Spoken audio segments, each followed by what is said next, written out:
Hello, people. My name's Georgia. I have a story of my own about my crazy mother-in-law and sister-in-law. I thought you guys would like this since it has lots of drama, with a hint of revenge. So I decided to tell you some gossip about my life with my in-laws. Me and my husband Leo are a two-person family right now. We are approaching our mid-30s but haven't had kids yet. I guess it truly is a bad thing not to have kids by 30. At least that is what my mother-in-law and sister-in-law always said. My mother-in-law, Paula, is one of those people who is expert at making others do what she wants. She can be extremely manipulative and demanding of everyone, while she is easy on her daughter, Alicia. Leo and his father, John, have the short end of the stick. Paula has always been on our butt about having kids. She always said, "When are you two having kids? I'm getting tired of waiting." Paula, we just got married last year. We want to be properly settled before planning our future. We will need time. That is not acceptable at all. You guys should have kids right now. I know you're holding your womb hostage. Leo for sure wants to be a dad. Mom, what are you saying? It was a joint decision. We both want to advance our careers a bit before we have kids. We have to be sure that we're capable of having kids. All this is nonsense. Taking care of children comes naturally. It is not good enough excuse for you guys to not have kids. Now that I think about it, it's actually pretty funny. Paula's own words could come back and bite her in the butt. Back then, neither she nor I knew it. Paula never stopped blaming me for not giving Leo kids, as if I was the one who didn't want kids. Alicia, too, joined in on the fun and gave her own opinions. She said, "It's such a shame Georgia can't give you grandchildren.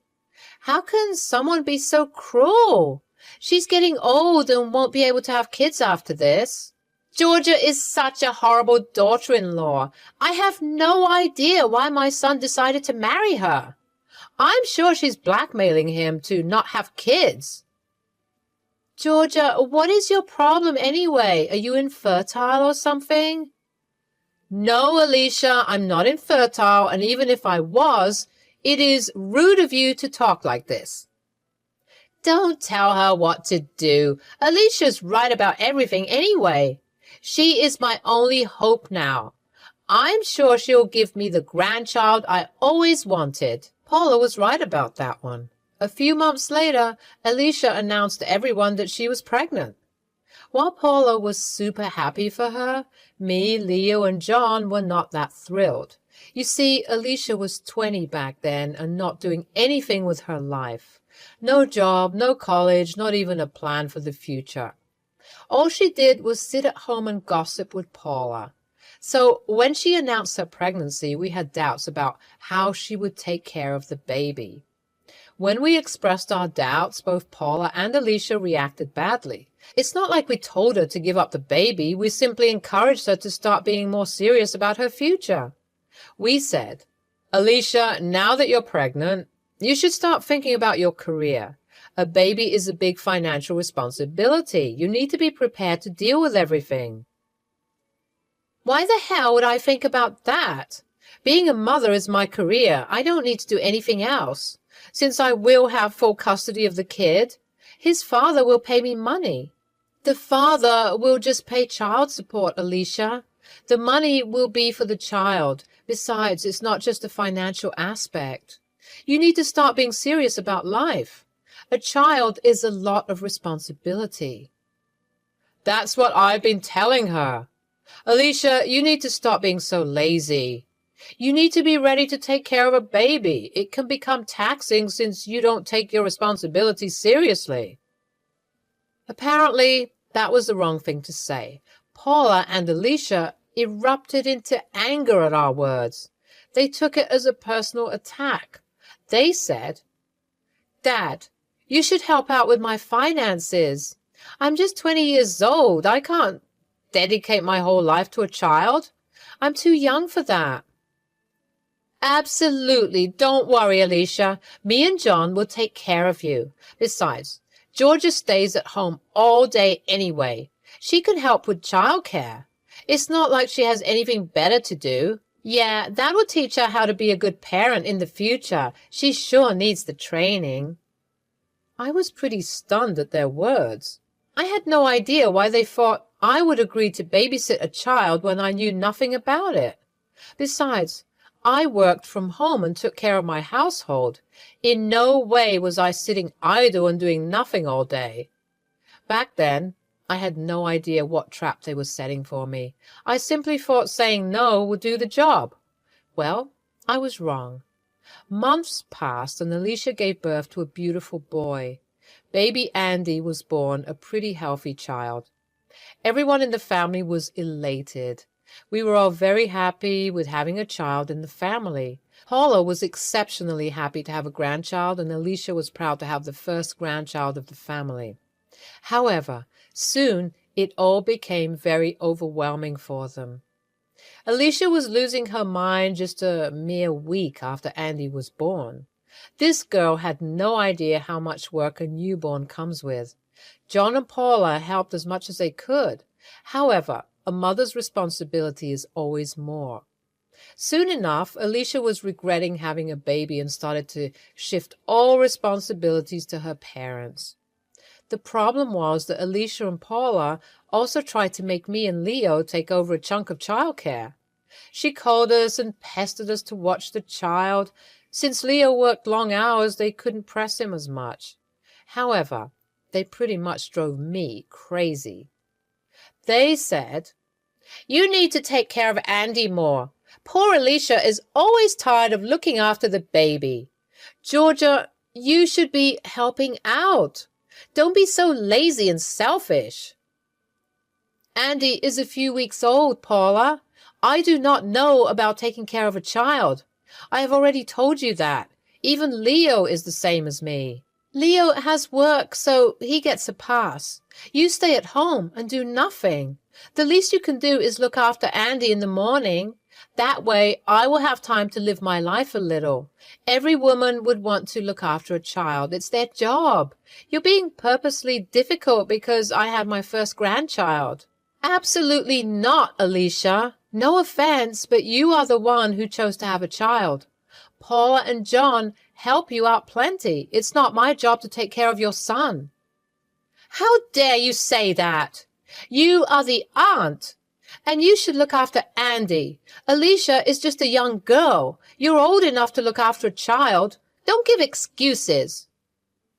No matter how much I tried to make them understand, they wouldn't listen to me.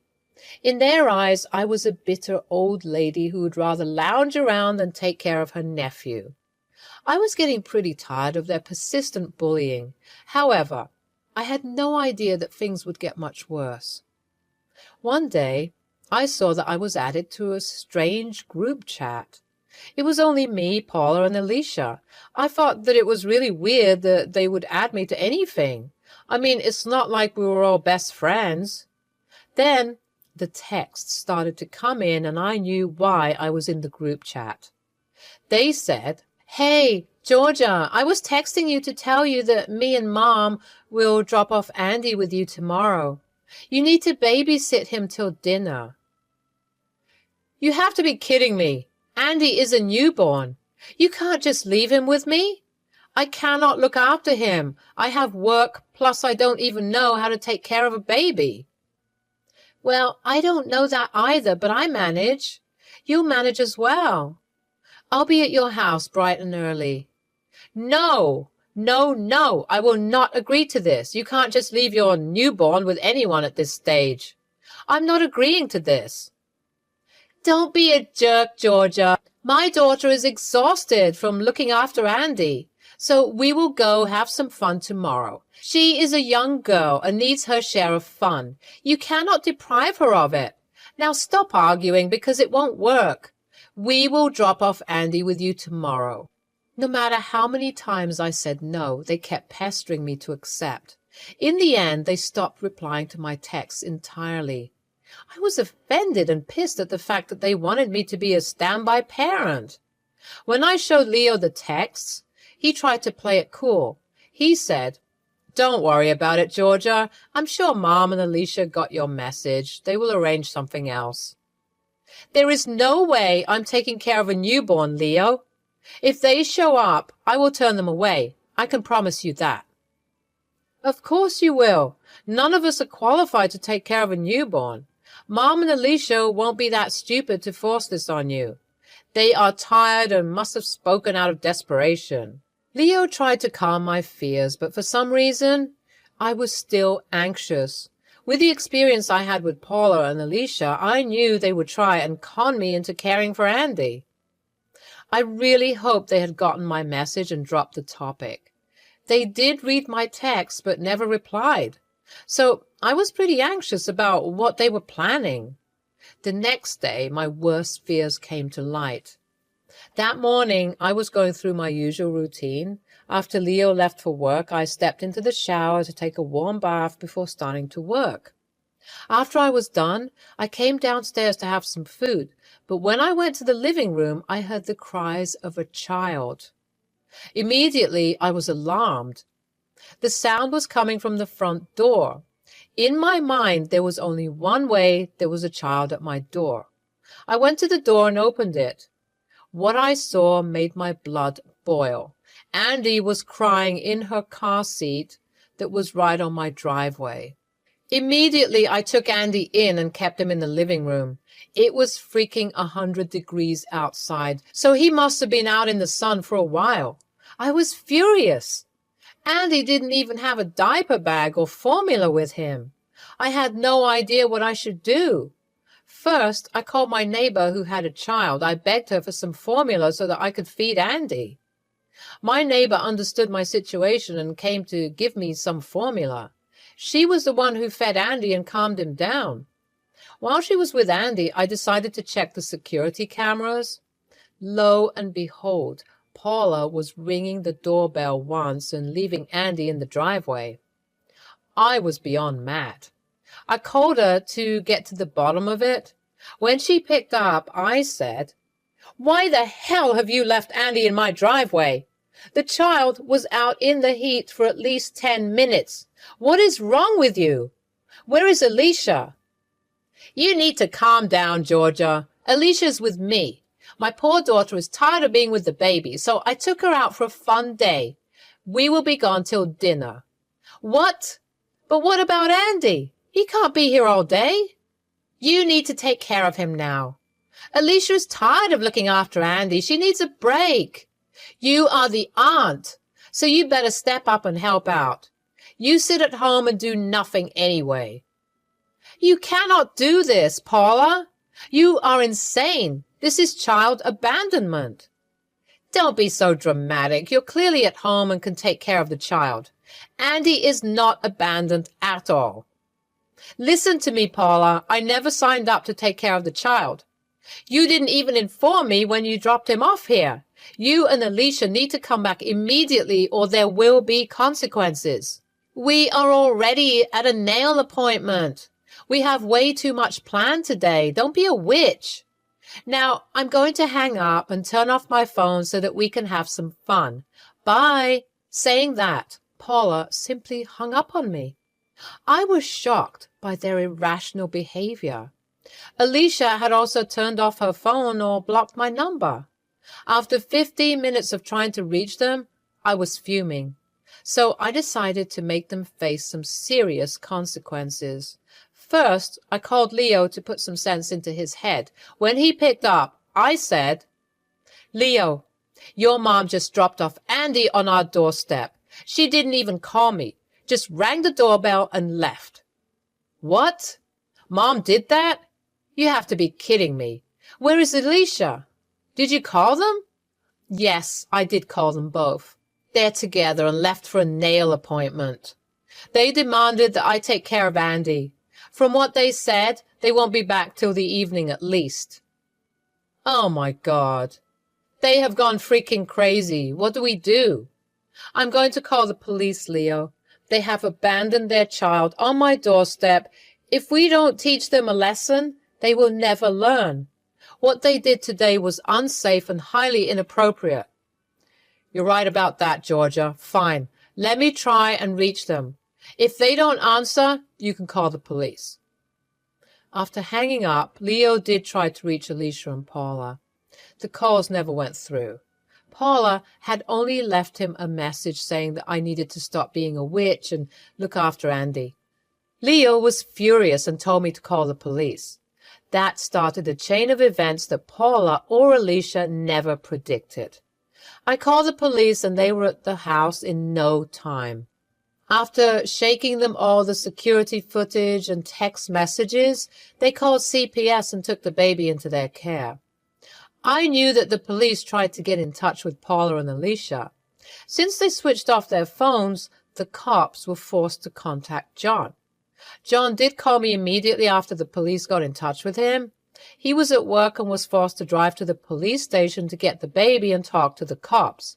When he called me, he said, "What is going on, Georgia? I got a call from the cops that Paula left him at your door." I'm extremely confused. Paula and Alicia are not picking up my calls either. Alicia and Paula left Andy on our driveway. I think Alicia was in the car with her. It's 100 degrees outside. Paula just rang the doorbell and left. I was in the shower and didn't even hear it. I found him when I heard him crying from my bedroom window. Shit. This is insane. I don't know what has gotten into them. Paula told me that you agreed to look after her. I had no idea she would do this. I would have stopped her. Hell, they left the child in this heat. I am sorry for calling the cops, John, but what they did risked the health and safety of Andy. He could have had some health consequences from being too long in the sun. What if I hadn't heard him? Georgia, you didn't have to apologize. You did the right thing. None of this is your fault. Don't worry. I have put up with Paula and Alicia's behavior for a long time now. I think it's time they have some punishment. I'll take care of everything. Don't worry. John hung up the phone and I could tell that he was pissed. Hell, all of us were, actually. Not only did I feel enraged at Paula for crossing my boundaries, but also at Alicia for casually abandoning a child. I may not have a child, but that doesn't mean I'm not worried about Andy. I would have gladly taken care of him if I was free and if he literally wasn't a newborn. Paula and Alicia pushed me too far, and now they would face the consequences. The day went by and Leo returned home from work. Just as we were about to have dinner, Paula showed up on our doorstep. She was literally pounding at our front door and begging to talk. When we opened the door, she fell on her knees and started to cry. She said, "Georgia, please tell the cops that you lied. Tell them that there has been a misunderstanding. They already arrested Alicia for child endangerment and neglect. They'll take me too once they find me. Even the CPS has gotten involved. Alicia will lose the baby. Please don't do this." Both of you belong in jail. You have absolutely no problem abandoning a child. Now you are here begging for mercy. I put up with your boundary-stomping acts for so long. Today you crossed all limits and put a child in danger. We thought Andy was safe. You would have looked after him. I knew you wouldn't turn away a child, so I thought I could just drop him off and leave. This wouldn't have happened if you had just agreed to babysit. Stop blaming this on Georgia, Mom. You have some nerve trying to justify your actions. You left a baby out in this heat wave. You are a monster. Georgia is right. You belong in jail. As for Alicia, I am sure her ex would be a much better parent than her. She deserves to have Andy taken away. Don't say that, Leo. John has already told me that he won't help. He doesn't even want me in the house anymore. He's threatening to leave me. All of this can be solved if Georgia just talks to the cops and says that it was a misunderstanding. Paula kept crying and begging us. She wanted me to go to the cops and say that it was a misunderstanding, that it was my fault everything happened. Leo was getting extremely pissed, and so was I. Leo then threatened to call the cops to take her away. She got scared and left. In the aftermath of the police call, Paula was ultimately arrested when she tried to flee from the city. She was promptly put in jail, just like Alicia. No one from the family wanted to help them out. Even John said that they need to deal with their mess. Alicia was forced to give the cops her ex's information so that they could have the baby placed with him. But since he was out of state, they gave us Andy temporarily. John agreed that this would be the best solution at the moment. Andy stayed with us until his dad flew here the next day. He brought his lawyer so that they could get emergency full custody of the child. Paula managed to get bail for herself and Alicia, but they had no place to go. John kicked them out and told Paula that he would file for divorce. Since the house was in his name, they couldn't stay there for now. The duo came to us for help, but we didn't even open the door. Later, they managed to stay with a family friend. However, she only gave them a month to stay, so it looks like both Alicia and Paula would have to get jobs. It seems unlikely that Alicia will get anything more than just visitation for now. She's unemployed with no place to stay. CPS won't allow her to keep the baby, and neither will the courts. Me and Leo have both blocked their numbers, so we are currently staying away from the drama. Only the future will tell what comes out of this. However, we are sure both Paula and Alicia will have way more trouble than they have now.